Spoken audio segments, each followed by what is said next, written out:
आज हम पढ़ेंगे एनसीईआरटी क्लास 10th इंग्लिश की टेक्स्ट बुक फर्स्ट फ्लाइट का chapter 4 from the diary of Anne Frank part 2। इससे पहले हमने पार्ट 1 में देखा था कि एन के पास कोई फ्रेंड नहीं था जिससे कि वो सब कुछ शेयर कर सके, तो उन्होंने डायरी लिखना स्टार्ट कर दिया था। और ये डेट है सैटरडे 20 जून 1942 जब उन्होंने डायरी में फर्स्ट एंट्री की। इससे पहले उन्होंने अपनी लाइफ का इंट्रोडक्शन दिया था डायरी में, जिससे कि कोई भी वो डायरी को पढ़े तो समझ सके। डियरेस्ट किटी, उन्होंने अपनी डायरी का नेम किटी रखा था। तो यहाँ वो अपने स्कूल के बारे में, अपनी क्लास के बारे में अपनी डायरी से शेयर कर रही हैं। Our entire class is quaking in its boots. The reason, of course, is the forthcoming meeting in which the teachers decide who will move up to the next form and who will be kept back.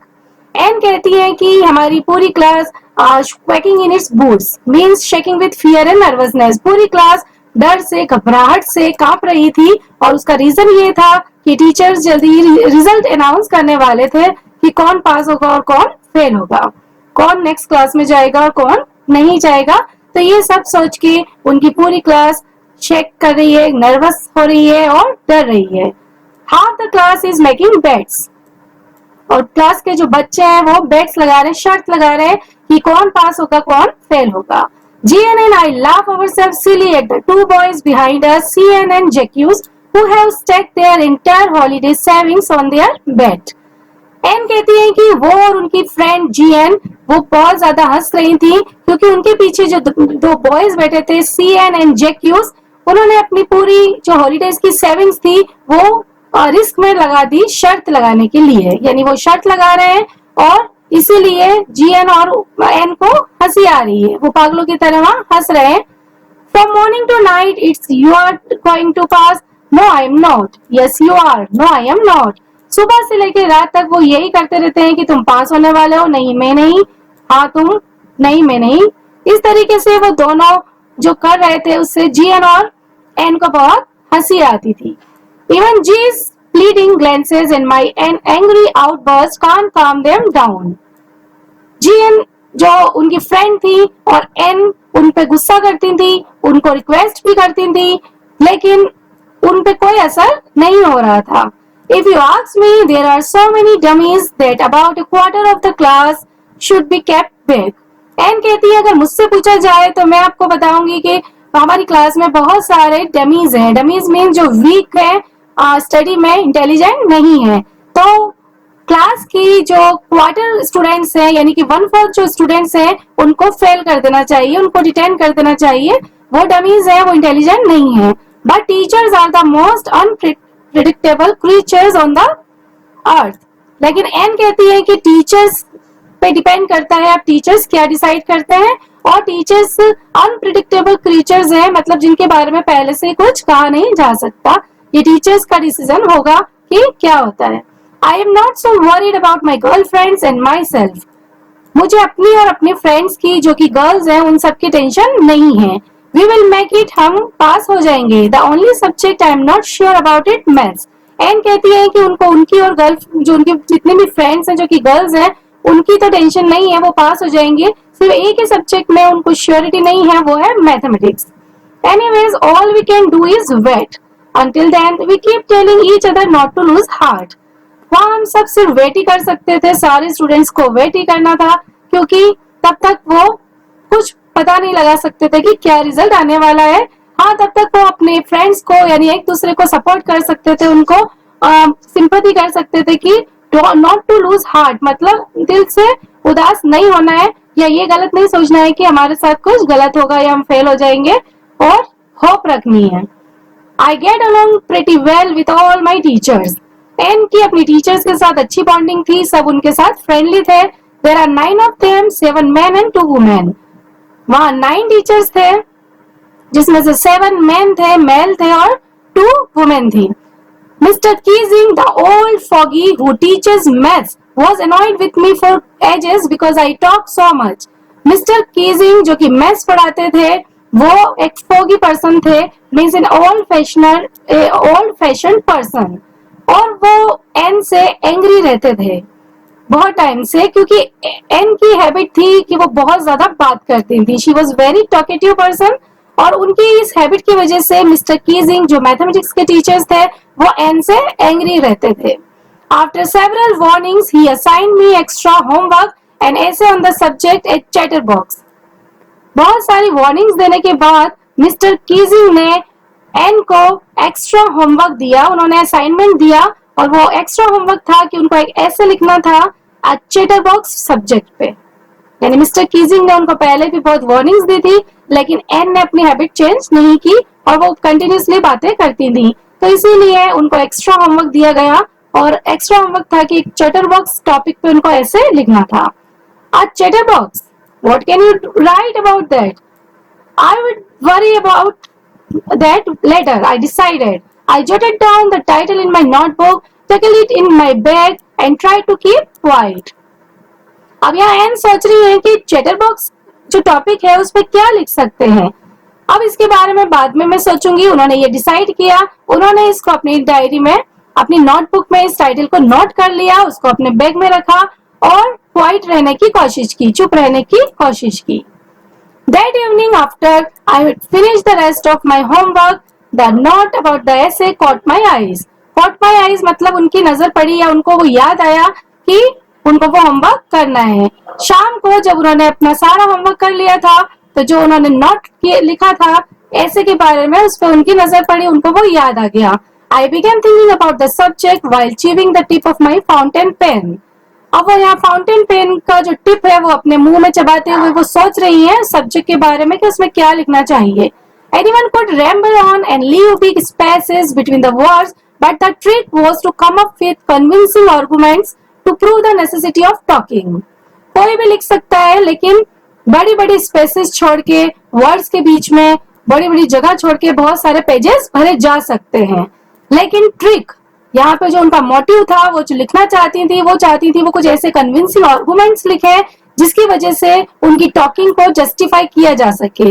यानी वो इस तरीके के convincing arguments लिखना चाहती थी जिससे कि लोग जस्टिफाई हो, उनके टीचर जस्टिफाई हो कि वो क्यों बात करती है और एक नेसेसिटी ऑफ टॉकिंग यानी कि बात करना उनके लिए क्यों जरूरी था, वो उसे जस्टिफाई करना चाहती थी. रैम्बल ऑन का मतलब कि कोई भी किसी टॉपिक पे बोले जाए या लिखे जाए बिना एम के, बिना कुछ सोचे समझे, और वो इस तरीके से नहीं लिखना चाहती थी. वो चाहती थी कुछ लॉजिक और कुछ ऐसे आर्गुमेंट्स लिखे जिससे कि कन्विंस किया जा सके कि बात करना कितना जरूरी है. तो यहाँ हमें पता चलता है कि एन बहुत ही इंटेलिजेंट थी, वो बहुत ही लॉजिकल बात करती थी और वो रीजन बताना चाहती थी इन सबके पीछे. I thought and suddenly I had an idea. I wrote the 3 pages. Mr. Keesing had assigned me and was satisfied. उन्होंने बहुत सोचा इसके ऊपर कि वो क्या ऐसे आर्गुमेंट्स लिखे जिससे कन्विंस किया जा सके कि उनकी हैबिट बैड नहीं है या वो जो टॉकेटिव है ये बुरी बात नहीं है. उन्होंने 3 पेजेस लिखे. बहुत सोचने के बाद उनको आइडियाज आए, उन्होंने 3 पेजेस लिखे जो भी मिस्टर कीजिंग ने उनको असाइनमेंट दिया था, और अब वो थोड़ी सेटिस्फाइड थी कि हाँ उन्होंने सही लिखा. I argued that talking is a students trait. अब उन्होंने क्या क्या पॉइंट्स दिए, क्या क्या आर्गुमेंट्स दिए, हम देखते हैं. उन्होंने कहा कि talking is a students trait. Trait means quality. Talking करना एक स्टूडेंट की क्वालिटी होती है. And I would do my best to keep it under control. और मैं इसको कंट्रोल में करने की बेस्ट ट्राई करूंगी, कोशिश करूंगी. But that I would never be able to cure myself of the habit since my mother talked as much as I did if not more, and that there is not much you can do about inherited traits. अब उन्होंने कहा कि मैं इसको control करने की कोशिश तो करूंगी, लेकिन मैं कंप्लीटली इसको कंट्रोल नहीं कर सकती क्योंकि मेरी मदर भी इतना ही बोलती थी जितना मैं बोलती हूँ. अगर मुझसे ज्यादा नहीं तो वो मेरे जितना ही वो भी बोलती थी. तो इसका मतलब ये हुआ कि जो इक्वालिटी है वो एक इनहेरिटेड ट्रेट्स है. इनहेरिटेड ट्रेट्स का मीन्स वो क्वालिटीज जो कि अपने पेरेंट्स से चिल्ड्रन में आती है. तो यहाँ उनकी ये टॉकेटिव वाली जो क्वालिटी थी वो उनकी मदर से आई थी. तो उन्होंने कहा कि मैं इसको कंट्रोल करने की कोशिश करूंगी, लेकिन मैं इसको कभी भी फुल्ली क्योर नहीं कर सकती इस हैबिट को. Mister Keesing had a good laugh at my arguments. जब मिस्टर कीजिंग ने ये पढ़ा, ये सारे आर्गुमेंट्स पढ़े तो उनको बहुत हंसी आई. But when I proceeded to talk my way through the next lesson he assigned me a second essay. लेकिन एन ने अपनी जो टॉकिंग की हैबिट थी वो उसको नहीं रोका. उन्होंने नेक्स्ट क्लास में भी बात की तो मिस्टर कीजिंग ने उनको एक और असाइनमेंट दे दिया और उनको सेकंड एसे दे दिया. This time it was supposed to be on an incorrigible chatterbox. अब जो ऐसे का टॉपिक था वो था an incorrigible chatterbox. Incorrigible का मीन्स होता है कि जिसे करेक्ट नहीं किया जा सकता, सुधारा नहीं जा सकता. It means it is a bad habit, bad quality. ये एक बैड क्वालिटी बताया मिस्टर कीजिंग ने. और एक्चुअली वो जो चैटरबॉक्स और जो इनकॉरिजिबल चैटरबॉक्स है वो एन ही थी. यानी मिस्टर कीजिंग एन को चाहते थे कि वो अपने ही बारे में लिखें, और चैटरबॉक्स का टॉपिक इसीलिए दे रहे थे क्योंकि जो एन फ्रैंक थी वो खुद एक चैटरबॉक्स थी, उनकी बहुत आदत थी बोलने की. तो मिस्टर कीजिंग चाहते थे कि वो अपने ऊपर ही लिखें, चैटरबॉक्स के बारे में लिखें कि उसके क्या फायदे हैं, क्या नुकसान है, ताकि एन को रियलाइज हो सके कि चैटरबॉक्स एक बैड हैबिट है और उनको क्लास में नहीं बोलना चाहिए. I handed it in and Mr Keesing had nothing to complain about for 2 whole lessons. उन्होंने सेकंड असाइनमेंट भी कंप्लीट कर दिया. उन्होंने इस टॉपिक पे भी ऐसे लिख दिया और मिस्टर कीजिंग को सबमिट कर दिया. मिस्टर कीजिंग को 2 लेसन तक तो कोई कंप्लेन नहीं थी, उन्होंने एन को बोलने से नहीं रोका. लेकिन however during the third lesson he had finally had enough. अब थर्ड लेसन में भी एन ने बात करना नहीं छोड़ी, तो मिस्टर कीजिंग फिर गुस्सा हो गए. उन्होंने फिर से उनको एक असाइनमेंट दे दिया और इस टाइम बोला, Anne Frank as punishment for talking in the class write an essay entitled quack quack quack said mistress chatterbox. Anne Frank को एक पनिशमेंट के फॉर्म में एक ऐसे लिखने के लिए दिया गया, that is quack quack quack said mistress chatterbox. ये उसका टॉपिक था. यानी एन ने अपनी इस क्वालिटी को कंटिन्यू रखा, टॉकेटिव थी वो और बहुत बात करती थी. तो इधर एक तरफ थे मिस्टर कीजिंग जो कि उनकी इस हैबिट को सुधारना चाहते थे, तो कंटिन्यूअसली वो चैटरबॉक्स वाले टॉपिक पे लिखने को दे रहे थे, असाइनमेंट दिए जा रहे थे. और एक तरफ थी एन फ्रैंक जो कि इस क्वालिटी को जस्टिफाई करना चाहती थी और ऐसे आर्गुमेंट्स देती थी कि ये क्वालिटी बुरी नहीं है. आप यहाँ देख सकते हैं Mister Keesing and this is Anne Frank. The class roared I had and laugh too. अब जब उन्होंने थर्ड टाइम यहाँ पे quack quack quack said mistress chatterbox का टॉपिक दिया तो पूरी क्लास हंसने लग गई. एन फ्रैंक कहती है कि पूरी क्लास हंसने लग गई और मैं भी हंस रही थी. Though I had nearly exhausted my ingenuity on the topic of chatterbox. वो यहाँ पे थक भी गई थी क्योंकि अब उनके पास कोई ओरिजिनलिटी नहीं थी, यानी कोई ओरिजिनल आइडियाज नहीं थे, इन्वेंटिवनेस नहीं थी कि इस चैटरबॉक्स पे अब वो क्या लिखेंगी, क्योंकि 2 बार वो चैटरबॉक्स के टॉपिक पे लिख चुकी थी और उनके सारे आर्गुमेंट्स, उनकी सारी जो ओरिजिनलिटी थी, सारे आइडियाज थे वो ऑलरेडी लिख चुकी थी. तो अब उनके पास कोई ओरिजिनल आइडियाज नहीं थे या कोई इन्वेंटिवनेस नहीं थी कि वो इसके ऊपर क्या लिखेंगी. It was time to come up with something else, something original. अब टाइम था कि वो कुछ और उसके लिए ढूंढे या समथिंग ओरिजिनल, कुछ ओरिजिनल बनाए. My friend Sanne who is good at poetry offered to help me write the essay from beginning to end in words and I jump for joy. Anne की फ्रेंड सने जो कि poetry में बहुत अच्छी थी, उन्होंने N को offer दिया कि अब जो ऐसे है वो वर्ड्स में लिखे, यानी पोएटिक राइम्स में लिखे और स्टार्टिंग से एंड तक उसी फॉर्म में उस ऐसे को प्रेजेंट करें. एन ये बात सुन के बहुत खुशी हुई क्योंकि एन चाहती थी कुछ डिफरेंट करना, कुछ ओरिजिनल करना, जबकि उनके पास पहले के आइडिया सब अब फिनिश हो गए थे. तो सैन के ऑफर पे वो बहुत हैप्पी हुई. Mister Keesing was trying to play joke on me with this ridiculous subject but I would make sure the joke was on him. Anne कहती है कि मिस्टर कीजिंग मुझे कंटिन्यूअसली चैटरबॉक्स पे लिखने को दे रहे थे, इसका मतलब एक तरीके से मुझ पे मजाक बना रहे थे, जोक बना रहे थे, बहुत ही फनी सब्जेक्ट देके. Ridiculous means funny. लेकिन मैं श्योर हूं कि अब मैं उन पे जोक बनाऊंगी. यानी यहाँ मिस्टर कीजिंग और एन एक दूसरे पे जोक बनाने की कोशिश कर रहे हैं. I finished my poem and it was beautiful. अब यहाँ अपनी फ्रेंड की हेल्प से उन्होंने पोएम लिखी और बहुत ही ब्यूटीफुल. वो कहती हैं कि ये पोएम बहुत ही अच्छी बनी थी.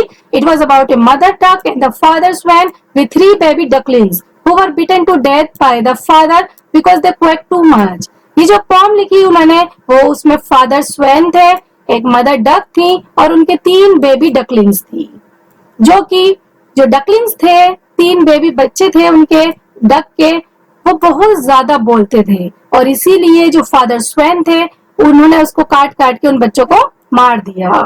तो ये उन्होंने उस पर एक पोएम बनाई और मिस्टर कीजिंग को सबमिट कराई. Luckily mister Keesing took the joke the right way. By luck जो मिस्टर कीजिंग थे वो एंग्री नहीं हुए, उन्होंने इस पोएम को भी पॉजिटिव वे में लिया, राइट वे में लिया इस मजाक को जो कि उन्होंने किया था. He read the poem to the class वो पोएम उनको बहुत पसंद आई, उन्होंने पूरी क्लास को वो सुनाई, एडिंग हिज ऑन कमेंट्स, उन्होंने अपने कमेंट्स भी उसमें डाले, and to several other classes as well, और दूसरी भी सभी क्लासेस को वो पोएम रीड करके सुनाई। Since then I have been allowed to talk and haven't been assign any extra homework. तो यहाँ आपने देखा कि जो एन फ्रैंक थी वो कितनी इंटेलिजेंट थी, बहुत ही इंटेलिजेंटली उन्होंने अपने आर्गुमेंट्स को प्रेजेंट किया मिस्टर कीजिंग के सामने कि उनकी जो टॉकेटिव की हैबिट है, टॉकेटिव वाली जो क्वालिटी है वो बैड नहीं है, और उन्होंने बहुत ही अच्छे तरीके से उसको जस्टिफाई किया। और उधर मिस्टर कीजिंग जो उनको असाइनमेंट्स दिए जा रहे थे, अब फाइनली वो भी चेंज हो गए, उन्होंने भी उनको बात करने से रोकना बंद कर दिया, यानी अब वो उनको अलाउड कर दिया गया कि वो क्लास में बात कर सकती थी, और मिस्टर कीजिंग ने उसके बाद उनको कोई एक्स्ट्रा होमवर्क भी नहीं दिया। और इसके opposite Mister Keesing always making jokes these days, और मिस्टर कीजिंग को भी उन्होंने बहुत चेंज कर दिया। आजकल मिस्टर कीजिंग हर बात पे जॉक्स बनाते हैं और मजाक के मूड में रहते हैं। तो यहाँ एन ने किस तरीके से अपनी स्कूल में मिस्टर कीजिंग को के नेचर को चेंज किया और अपने आर्गुमेंट्स को जस्टिफाई किया। योर्स एन ने फाइनली उन्होंने इस तरीके से डायरी एंट्री को बंद कर दिया किट्टी के साथ जो वो शेयर कर रही थी। आई होप कि आपको यहाँ तक बहुत अच्छे से समझ में आ गया होगा। This is the end of the chapter. Please like, subscribe and share.